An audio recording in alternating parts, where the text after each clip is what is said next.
Cada día vivimos situaciones decisivas. La Biblia nos da seguridad, nos anima y nos instruye. Impacto Diario con el Dr. Julio Varela. Muchos de nosotros sabemos que el salmo más largo de la Biblia es el Salmo 119. Pero también debemos de saber que el Salmo 119 habla mucho de la palabra de Dios. Por ejemplo, en el Salmo 119, versículos 33 y 34, dice así el salmista: Enséñame tus decretos, oh Señor, los cumpliré hasta el fin. Dame entendimiento y obedeceré tus enseñanzas, las pondré en práctica con todo mi corazón. Y creo que este salmo habla del deseo de una persona de realmente cumplir la palabra de Dios. Ahora, quiero que notes que al final del versículo 33, al hablar de los decretos o los mandamientos del Señor, de Dios, el salmista dice: los cumpliré hasta el fin. Esta es una declaración muy importante. ¿Por qué? Porque muchas veces se piensa que la palabra de Dios puede ser obedecida solamente por algún tiempo o en ciertos lugares. Por ejemplo, en la iglesia. Sí, hay mucha gente que piensa que la palabra de Dios solamente debe de seguirse en la iglesia. De hecho, hay quienes piensan que la palabra de Dios solamente debe de leerse en la iglesia. Y sabes, a lo mejor inclusive hay personas que no piensan así, pero que tristemente solamente leen su Biblia en las iglesias.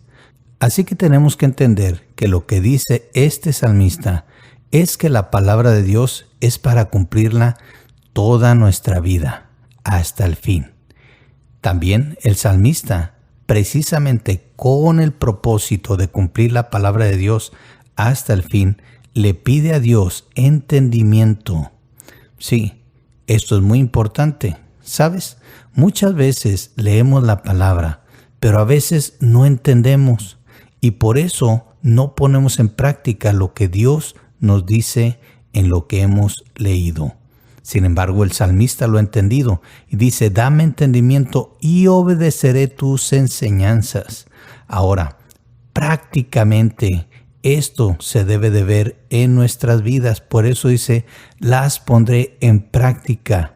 Y además el salmista aquí no habla de poner en práctica estas enseñanzas como una obligación, sino que dice: las pondré en práctica con todo mi corazón. ¿Piensas tú así de la palabra de Dios? Primeramente, creo que aquí podemos aprender que debemos de tener como hijos de Dios el deseo de cumplir la palabra de Dios hasta el fin de nuestros días. Pero también tenemos que aprender a pedirle a Dios entendimiento para que cuando estemos leyendo su palabra podamos saber qué es lo que Dios nos pide exactamente hacer o no hacer, esperar o no esperar de Él. Y de esa manera podemos obedecer la palabra y la llevaremos a la práctica a nuestras vidas, pero no como una obligación, sino que la llevaremos a la práctica con todo nuestro corazón. Esto implica también que no lo vamos a hacer como una obligación, sino como un deseo genuino que nace de nuestro corazón, un deseo genuino de cumplir con la voluntad de Dios, y vamos a poner todo nuestro empeño en eso. Espero que estos versículos te motiven y nos motiven a todos nosotros como hijos de Dios a anhelar cumplir la voluntad de Dios. Y no solamente eso, sino también a pedir entendimiento, sabiduría, para poder poner en práctica la palabra de Dios. Piénsalo y que Dios te bendiga.